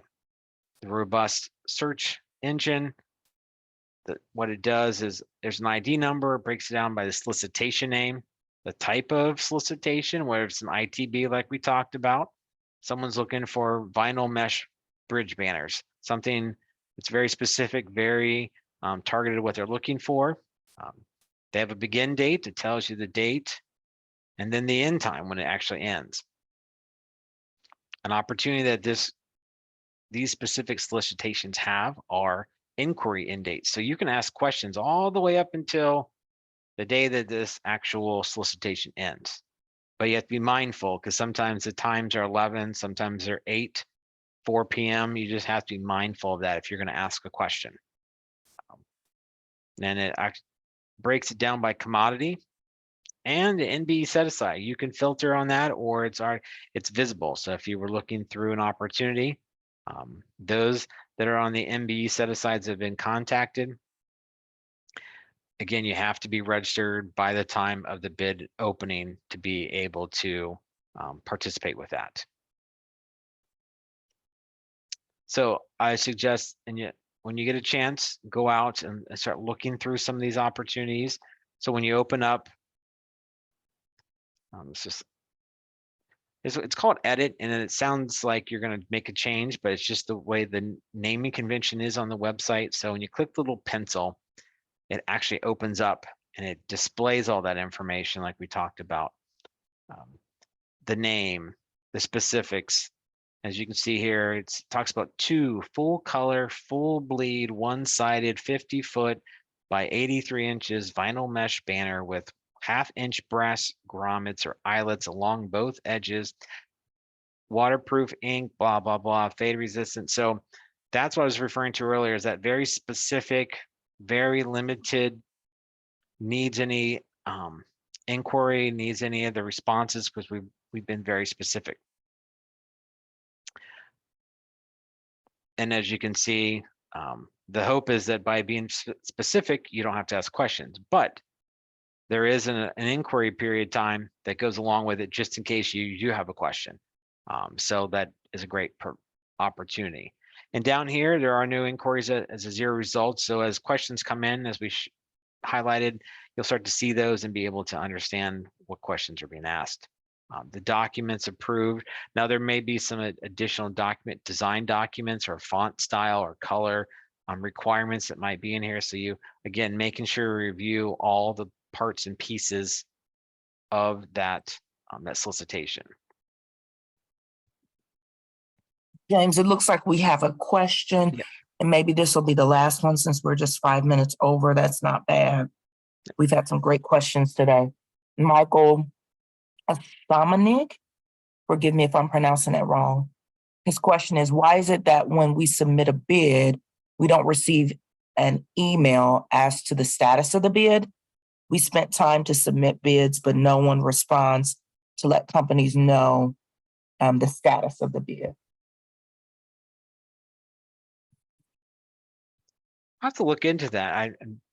You should get, I believe, but I don't want to speak. I'll confirm that, but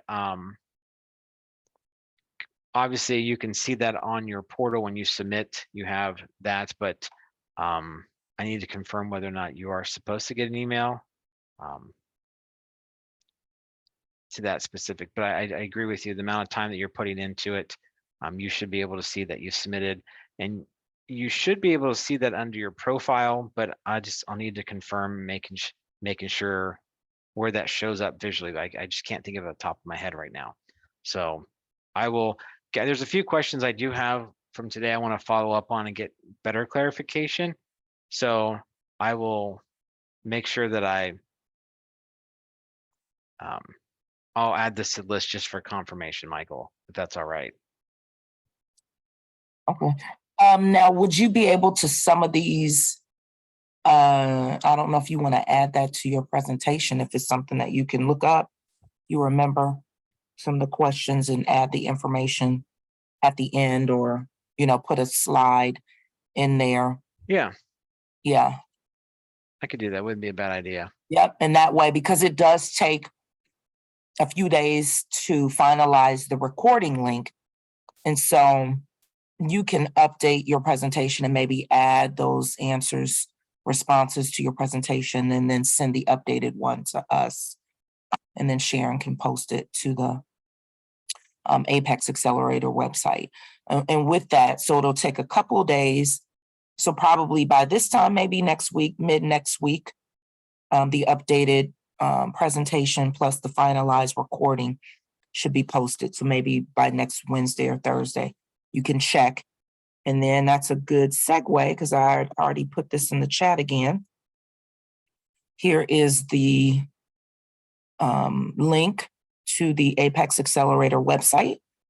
So you can, again, check that out. All of the other webinars that we've done for the other agencies are already posted there, along with a link to their presentations. So you want to go and check that out. And actually, James' the